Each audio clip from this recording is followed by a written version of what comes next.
Hello everyone. Today we are going to start with the heredity and evolution.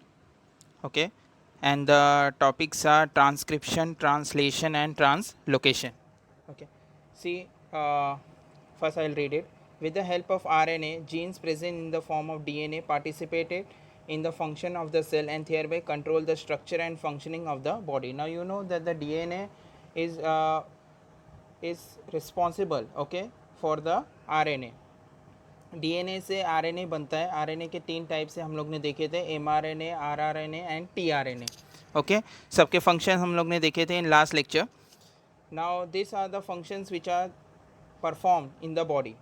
Information about the protein synthesis store in the DNA. जो भी information होता है, ठीक है, जो भी प्रोटीन बनता है वो डीएनए में स्टोर होता है. And synthesise of appropriate protein as per the requirement in necessary for the body. फिर वो बॉडी यूज़ करता है जिस तरह से उसको रिक्वायरमेंट है प्रोटीन की.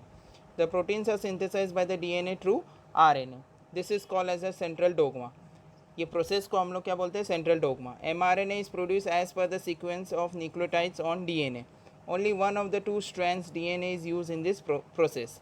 The sequence of nucleotides in mRNA being always a complementary to the DNA stands for strands used for synthesis.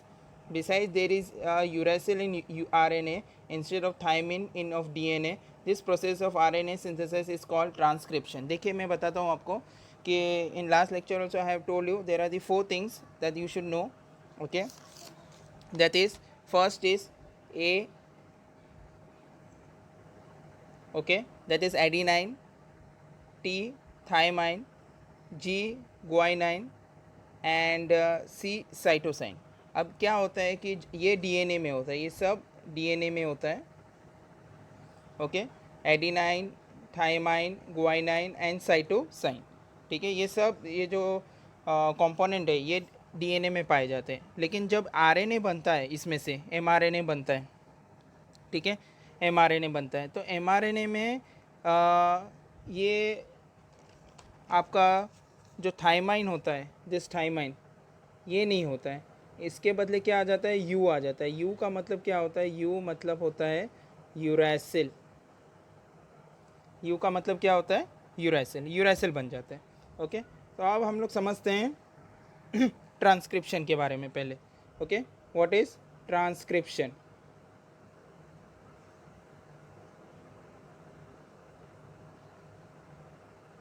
Transcription क्या होता है? तो देखिए, डीएनए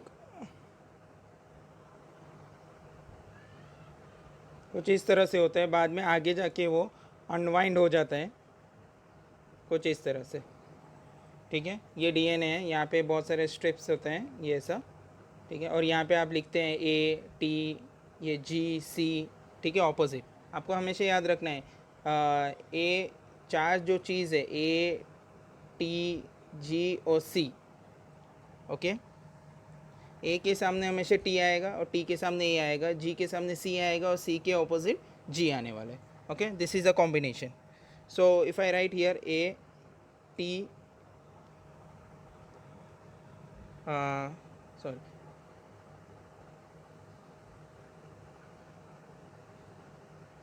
ठीक है, ऐसा बन गया है. अब मैं यहाँ पे लिखता हूँ ए, तो इसके ऑपोजिट क्या आ जाएगा? टी. ओके, ये सी है तो ये क्या हो जाएगा? जी. अगर ये जी है तो ये सी हो जाएगा, ये टी है तो ये ए हो जाएगा, और ये टी है तो फिर से ये ए हो जाएगा. तो क्या होता है ट्रांसक्रिप्शन प्रोसेस में? ट्रांसक्रिप्शन के बारे में हम लोग पढ़ रहे हैं. इन ट्रांसक्रिप्शन में मैंने आपको बताया था कि डीएनए से क्या बनता है? एमआरएनए. डीएनए से क्या बनता है? एमआरएनए. ठीक है, तो यहाँ पे एक स्ट्रिप बन जाएगा, ये नीचे वाला लेवल अगर लेते हैं तो टी के ऑपोजिट क्या होता है? ए. यहाँ पे एक बन जाता है एक स्ट्रिप अलग से. फिर से जी के ऑपोजिट क्या होता है? सी. सी के ऑपोजिट क्या होता है? जी. ए के ऑपोजिट टी, और ये टी. एक लेवल ये बन जाता है, ये वाला लेवल है, आप देख सकते हैं. ये बाद में ये फ्लोट करके बाहर आ जाएगा, ये वाला जो है स्ट्रिप, ये फ्लोट करके बाहर आ जाएगा और कुछ इस तरह से दिखेगा. इस तरह से ये ऐसा दिखेगा आपको, और यहाँ पे लिखा होगा ए सी जी ए, फिर ये टी. बस एक चीज़ आपको याद रखनी है कि ये जो फ्लोट करके बाहर आया है वो क्या है? एमआरएनए. ये देखिए फिर से लिख देता हूँ, A C G A T T, ठीक है। ये क्या बन गया आपका, mRNA, this is mRNA, okay.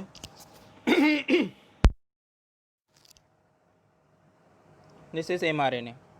Now यहाँ पे एक चीज़ आपको याद रखनी है कि mRNA में T नहीं होता, तो T के बदले क्या आ जाएगा आपका, T नहीं होता, T के बदले आ जाएगा आपका U, that is uracil, okay. अब फिर इसके बाद कोडोन्स बनना चालू होते हैं। ये तीन तीन का पेयरिंग और तीन तीन का कोडोन्स बनते हैं। ये देखिए तीन, ये तीन, ऐसे तीन तीन का ACG AUU, इस तरह से कोडोन्स बनते हैं। कोडोन्स का मतलब क्या होता है, कोडोन्स मतलब it is in the form of message जब दिया जाता है, क्योंकि mRNA का काम क्या है, मैसेज देना। तो मैसेज हम लोग कैसे देते हैं, message is given in the form of codon. Now what is codon, codon is nothing but a group of 3 nucleotide दिया है। अब हम लोग रीड करेंगे आगे इसके बारे में। अभी group of 3 is nothing but of nucleotide is nothing but a codon. Group of 3 is called as a nucleotide, okay, that is called as a codon. तो कोडोन याद रखिए, what is codon, group of 3 nucleotide is called codon. Codon क्या contain करता है, it contains the information. mRNA के बारे में एक और चीज़ आपको याद रखनी है कि mRNA हमेशा टेम्परेरी होता है, ओके। ये हमेशा DNA mRNA, जब भी mRNA की ज़रूरत पड़ती है तो DNA नया mRNA हमेशा बनाता है। ऐसा नहीं है कि एक ही mRNA बार बार यूज़ होता है। एक बार mRNA का यूज़ हो गया है तो फिर वो डिस्ट्रॉय हो जाता है, फिर DNA फिर से नया mRNA बनाता है, okay. So this was all about transcription. तो यहाँ पे देखिए ये ट्रांसक्रिप्शन का फिगर 1.1 में यहाँ पे पिक्चर दी है, आप देख सकते हैं कि ये देखिए ये जो DNA है ये कॉइल्ड है, फिर आगे जाके ये अनवाइंड हो चुके हैं, ये देख सकते हैं आप यहाँ पे, और फिर यहाँ पे प्रिंट हो जाते हैं मैसेज, ठीक है, in the form of codon, जैसा अभी मैंने आपको बताया, in the form of ACG, okay. The mRNA is formed in the nucleus, comes in cytoplasm. It brings in the coded message from the DNA. The message contains the codes for amino acids. Okay, there are the total 20 amino acids are there, ठीक है। हर बार नए amino acids वो बनाते हैं, अलग अलग amino acids बन सकते हैं। The code for each amino acid consists of 3 nuclei. हर एक amino acid के पास 3 न्यूक्लियोटाइड, मतलब AUG ACT, ऐसे तीन तीन कोडोन्स होते हैं। मतलब AUG एक कोड हो गया, एक कोडोन हो गया, वो कोडोन 1 हो गया। फिर GUC मान लीजिए, तो वो एक कोडोन 2 हो गया। इस तरह से codon 1 codon 2। The code for each amino acid consist of 3 nucleotide, it is called as a triplet codon. Triplet मतलब तीन तीन होते हैं, इसके लिए इसको 3 कोडोन बोलते हैं, triplet codon. Dr. Hargovind Khorana, a scientist of the Indian origin, has made an important contribution in the discovery of the triplet codon. ये कोडोन के बारे में सबसे पहले उन्होंने बताया था, for 20 amino acids.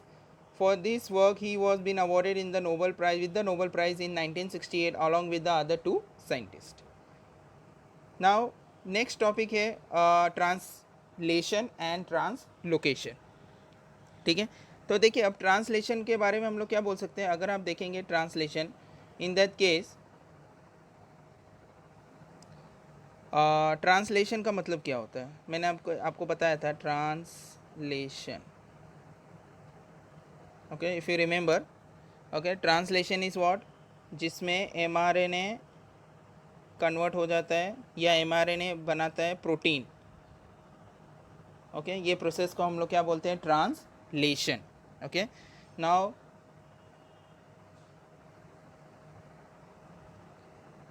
अगर आप ये देखेंगे, ये क्या है, एक mRNA, ठीक है, इसमें कोडोन्स होते हैं। अब ये कोडोन्स में ऐसे लिख देता हूँ, AUG, ठीक है, फिर A, फिर ये C,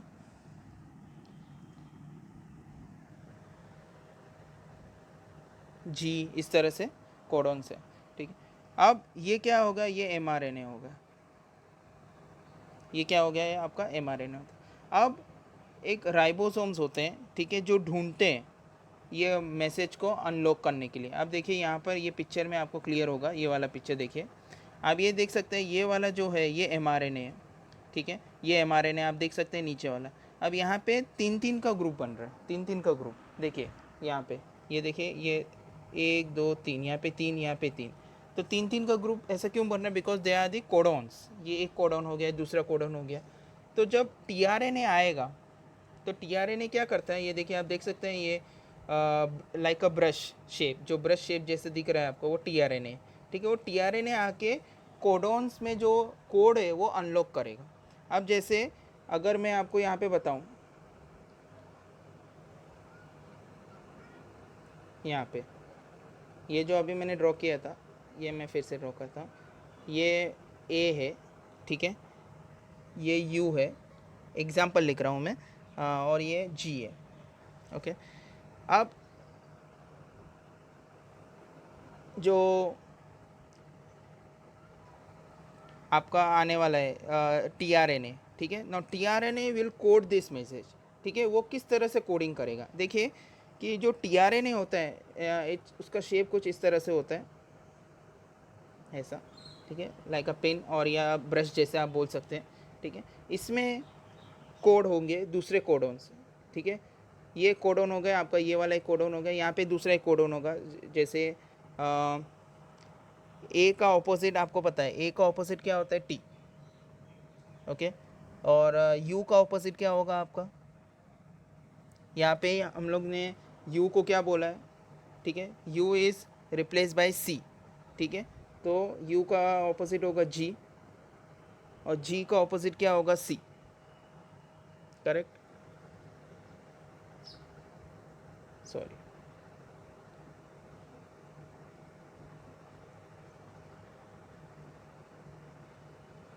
जी का ऑपोजिट क्या होगा? सी,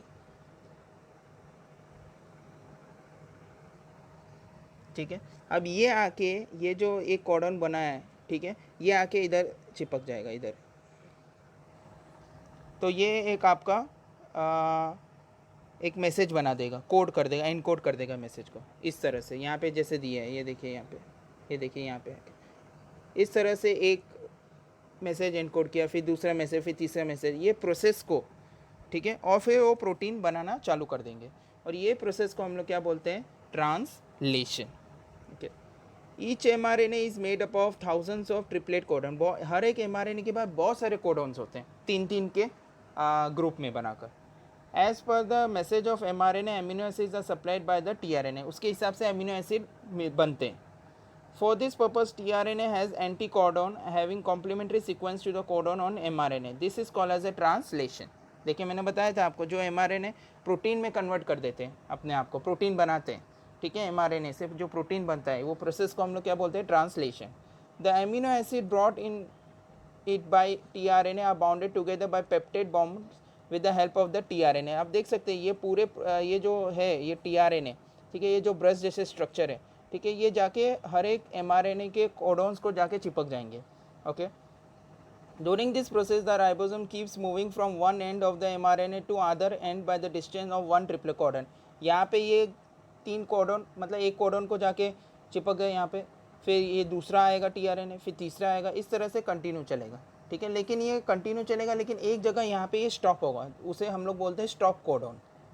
वैसे एमिनो एसिड आगे जाके अलग अलग नाम होते हैं, ठीक है, वो अभी आपको नहीं है, ठीक है। अभी हम लोग खाली रिफ़र करते हैं कि एक एमिनो एसिड बना है, amino acid 1, amino acid 2, amino acid 3। बाद में अगर आप जब 12th स्टैंडर्ड में जाएंगे तो हर एक के नाम है डिटेल में, okay. Full chart is given but it is not there right now in your text book. During this process, the ribosome keeps on moving from one end of mRNA to other end by the distance of the one triplet codon. This is called as a translocation. ये process को जो ये continuous process चलता रहता है, ये पूरे process को हम लोग क्या बोलते हैं? Translocation. The ribosome keeps on moving from one end of the mRNA to other end by the distance of one triplet codon. देखो तीन तीन कोडन के बीच में मूव करते रहते हैं, ये प्रोसेस को हम लोग क्या बोलते हैं? Translocation. Such many chains are come together to form the complex protein. These proteins control the various function in the body of living organism and their appearance too. तो ये इससे एक बड़ा प्रोटीन बनता है, कॉम्प्लेक्स प्रोटीन बनता है, जो कि बॉडी के स्ट्रक्चर या फंक्शन में काम करता है या मदद करता है। Living organism can produce new individual like themselves due to the genes only, and some of those genes are transmitted to the next generation without any changes. कभी कभी जीन्स एक पेरेंट्स से प्रोजनी में जाते हैं, sometime when the genes get transferred they may vary, change हो सकते हैं, समटाइम्स चेंज नहीं होते। Due to this some of the character of parent are transmitted to the offspring, offspring मतलब child, progeny. However sometimes sudden changes occur in those genes, कभी कभी jeans में काफ़ी ज़्यादा चेंज हो जाते हैं. Sometimes any nucleotide of genes changes is position that cause a minor change which is nothing but the mutation. आप देख सकते हैं कि ये मेन सीक्वेंस है, ठीक है, जीन्स का, लेकिन जब वो ट्रांसफ़र होते हैं तो रिप्लेस हो जाते हैं कभी कभी. देखिए यहाँ पे रिप्लेस हो गए, एक पूरा जो कोडोन है, ठीक है, ट्रिपलेट का कोडोन है जो GAT है, तो वो रिप्लेस हो गया एज अ TGC, ठीक है. तो उसमें चेंज आ जाते हैं सटन ऑफस्प्रिंग में या प्रोजनी में, ठीक है, बच्चे में चेंज आ जाता है. कभी कभी माइनर चेंज होता है, कभी कभी मेजर चेंज होता है. Okay, sometime the changes are beneficial, sometime the changes are hazardous, मतलब डेंजरस होते हैं.